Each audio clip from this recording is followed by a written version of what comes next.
नमस्कार दोस्तों, आप पढ़ रहे हैं कक्षा 10वीं एनसीईआरटी गणित। आज हम पढ़ेंगे प्रश्नावली 3.2 का प्रश्न क्रमांक 2। तो देखिए, प्रश्न क्रमांक 2 के 3 क्वेश्चन हैं। हम इन तीनों क्वेश्चनों को बहुत आसान तरीके से समझाएंगे, तो ध्यान से समझना। तो देखिए, प्रश्न क्रमांक 2 क्या है। अनुपातों A1/A2, B1/B2 और C1/C2 की तुलना कर ज्ञात कीजिए कि समीकरण युग्म द्वारा निरूपित रेखाएं एक बिंदु पर प्रतिच्छेद करती हैं, समांतर हैं अथवा समपाती हैं। तो देखिए, आपके पास 3 क्वेश्चन दिए गए हैं। इन तीनों क्वेश्चनों में हमें ये चीज पता करनी है। तो सबसे पहले हम आपको नियम बता देते हैं। कब रेखाएं एक बिंदु पर प्रतिच्छेद करती हैं, कब रेखाएं समांतर होती हैं, कब रेखाएं समपाती होती हैं। तो देखिए, सबसे पहले आपको 2 समीकरण दिए जाते हैं। उन 2 समीकरणों की तुलना आप इन 2 रैखिक समीकरणों से करेंगे। A1x B1y प्लस C1 बराबर 0 से पहले समीकरण की तुलना और A2x plus B2y plus C2 बराबर 0 से दूसरे समीकरण की तुलना करनी है। तुलना करने के बाद आपको क्या करना है, A1/A2 का मान ज्ञात करना है और B1/B2 का मान ज्ञात करना है।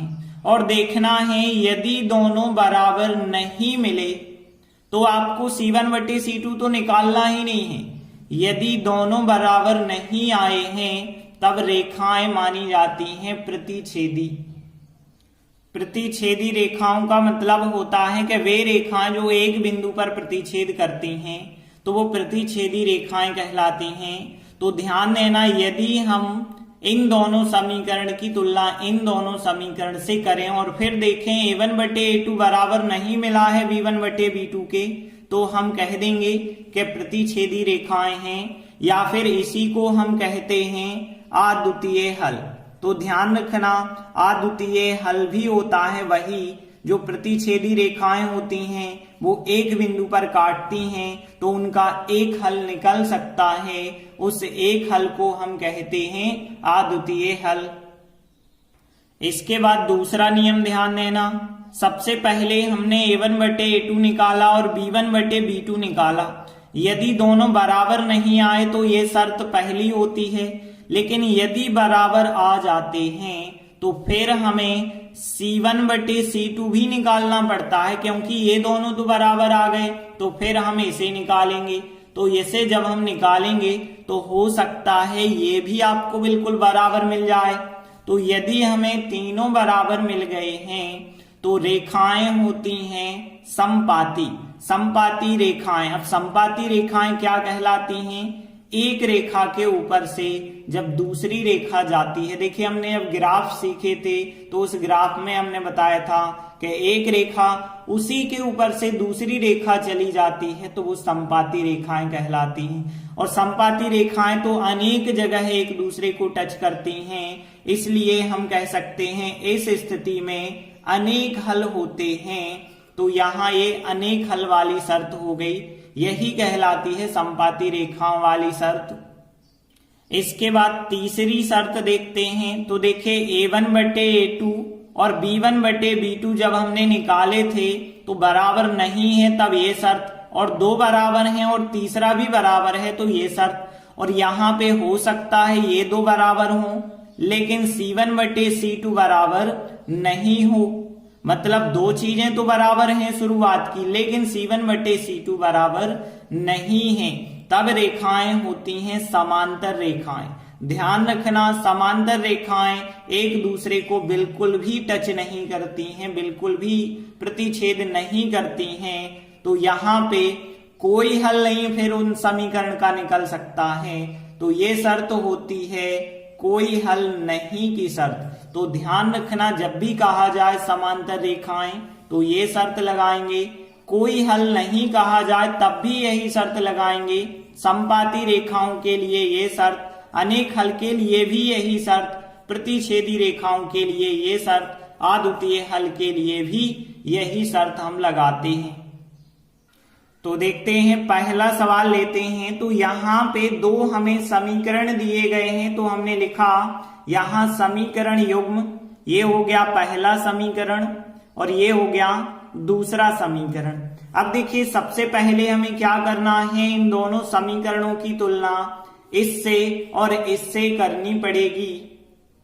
तो देखिए, इनकी तुलना, हम दोनों समीकरणों की तुलना इनसे कर देते हैं। अब देखिए, यहाँ पे a1 का मान 5 मिलेगा, v1 का मान -4, c1 का मान 8, a2 का मान 7, b2 का मान 6 मिलेगा और c2 का मान -9। तो देखिए, हमने तुलना तो कर दी है। अब हमें क्या निकालना पड़ता है, सबसे पहले a1 बटे a2 निकालते हैं। तो a1 बटे a2 आप देखेंगे तो a1 का मान है 5, तो यहाँ 5 लिखा और a2 का मान 7 है। अब 5 बटे 7 को और सरल तो हम बना नहीं सकते, क्योंकि 5 और 7 आपस में नहीं कटते हैं। अब हम निकालेंगे b1 बटे b2। तो यहाँ पे b1 बटे b2 कितना होगा, -4 बटे 6। अब देखिए, ये तो संख्याएं कटती हैं, 2 से कट जाएंगी, 2 दूनी 4, 2 तीन 6। तो देखिए, हमने a1 बटे a2 निकाला 5 बटे 7 और b1 बटे b2 निकाला -2 बटे 3। ये दोनों तो बराबर नहीं आए हैं, तो हमें c1 बटे c2 निकालने की आवश्यकता नहीं है। हम लिखेंगे कि चूंकि a1 बटे a2 का मान जो है बराबर नहीं आ रहा है b1 बटे b2 के, और हमने आपको बताया था कि यदि a1 बटे a2 बराबर नहीं है b1 बटे b2 के, तो दोनों रेखाएं प्रतिच्छेदी रेखाएं होती हैं। और प्रतिच्छेदी रेखाओं का मतलब होता है कि वे रेखाएं एक बिंदु पर प्रतिच्छेद करती हैं। तो हम कह सकते हैं, अतः समीकरण युग्म द्वारा निरूपित जो रेखाएं होंगी वो एक बिंदु पर प्रतिच्छेद करेंगी, और यही हमें चेक करना था। इसके बाद हम दूसरा सवाल लेते हैं। तो देखिए, यहाँ पे समीकरण युग्म जो दिए गए हैं दूसरे सवाल के, वो हमने लिखे। अब हमें क्या करना है, उनकी तुलना करनी है। इन रैखिक समीकरणों से तुलना करेंगे। तो देखिए, हम समीकरण 1 और समीकरण 2 की तुलना इससे और इससे करेंगे। तो यहाँ पे a1 का मान होगा 9, b1 का मान 3 होगा, c1 का मान 12 होगा, a2 का मान 18 होगा, b2 का मान 6 होगा, c2 का मान 24 होगा। तो देखिए, इस प्रकार से सबके मान आ गए। अब हम क्या निकालेंगे, a1 बटे a2 निकालेंगे। तो इसीलिए a1 बटे a2 कितना होगा, देखिए a1 बटे a2 का मान 9 बटे 18 हो जाएगा। ये तो संख्याएं कटती हैं, 9 एकम 9, 9 दूनी 18। तो a1 बटे a2 का मान 1 बटे 2 हो गया। अब हमने फिर निकाला b1 बटे b2 का मान। तो यहाँ पे 3 बटे 6 आएगा, 3 एकम 3, 3 दूनी 6, ये भी कट गए। तो ये भी 1 बटे 2। देखिए, 1 बटे 2, 1 बटे 2 अभी तो बराबर हो गए हैं। तो हमें c1 बटे c2 तो निकालना पड़ेगा, और c1 बटे c2 करेंगे मतलब 12 बटे 24, 12 एकम 12, 12 दूनी 24। यहाँ पे देख रहे हैं आप के a1 बटे a2 का मान और b1 बटे b2 का मान और c1 बटे c2 का मान, तीनों मान आपस में बराबर आ रहे हैं। तो देखिए, हमने लिखा चूंकि a1 बटे a2 बराबर b1 बटे b2 बराबर c1 बटे c2 आ रहा है, और इस स्थिति में हमने बताया था यदि तीनों बराबर होते हैं तो समपाती रेखाएं होती हैं। तो देखिए, हमने लिखा अतः समीकरण युग्म द्वारा निरूपित रेखाएं समपाती हैं। तो सेकंड क्वेश्चन कंप्लीट हुआ। इसके बाद हम थर्ड क्वेश्चन देखते हैं। तो देखिए, यहाँ समीकरण युग्म जो दिए गए हैं, पहला हो गया समीकरण 1, दूसरा हो गया समीकरण 2। अब हम इन दोनों समीकरणों की तुलना जो है इनसे कर देते हैं। तो देखिए, हम समीकरण 1 और समीकरण 2 की तुलना a1x plus b1y plus c1 बराबर 0 और a2x plus b2y plus c2 बराबर 0 से करते हैं। तो a1 का मान आएगा 6 और b1 का मान -3, c1 का मान 10 आएगा, A2 का मान 2 आएगा। B2 का मान देखिए यहाँ कुछ नहीं लिखा है, 1 माना जाएगा, लेकिन वो भी माइनस का 1, तो B2 का मान -1, C2 का मान 9 होगा। तो देखिए ये हो गए सबके मान। इसलिए अब हम क्या ज्ञात करेंगे, पहले तो ज्ञात करेंगे A1 बटे A2 ज्ञात करेंगे। A1 बटे A2 कितना होगा, 6 बटे 2 होगा। देखिए ये संख्याएं तो कट जाएंगी, यदि आप 2 से काटेंगे तो 2 3 6, 2 एकम 2 हो जाएगा, 3 बटे 1 आ गया। अब हम B1 बटे B2 ज्ञात करेंगे, तो देखिए यहाँ पे -3 बटे -1 और माइनस माइनस कट जाएगा, तो ये भी आ गया 3 बटे 1। तो A1 बटे A2 और B1 बटे B2 तो बराबर आ गए हैं, मतलब हमें तीसरा ज्ञात करना पड़ेगा, C1 बटे C2 हम ज्ञात करेंगे। तो C1 का मान 10 है, C2 का मान 9 है, ये संख्याएं नहीं कट रही। अब आप देख रहे हैं कि 3 बटे 1 और 3 बटे 1 ये दोनों तो बराबर हैं, लेकिन ये बराबर नहीं है।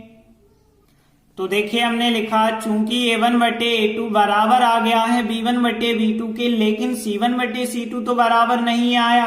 और हमने आपको बताया था इस स्थिति में क्या होता है, हमने बताया था कि रेखाएं कैसी होती हैं, समांतर होती हैं।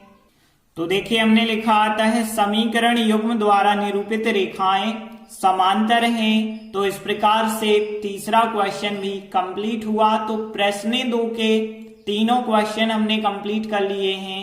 बस आप इन नियमों को जरूर याद रखें, क्योंकि आगे के सवालों में बिल्कुल यही नियम आपको लगाने पड़ेंगे। तो ये नियम अच्छे से ध्यान रखें। धन्यवाद।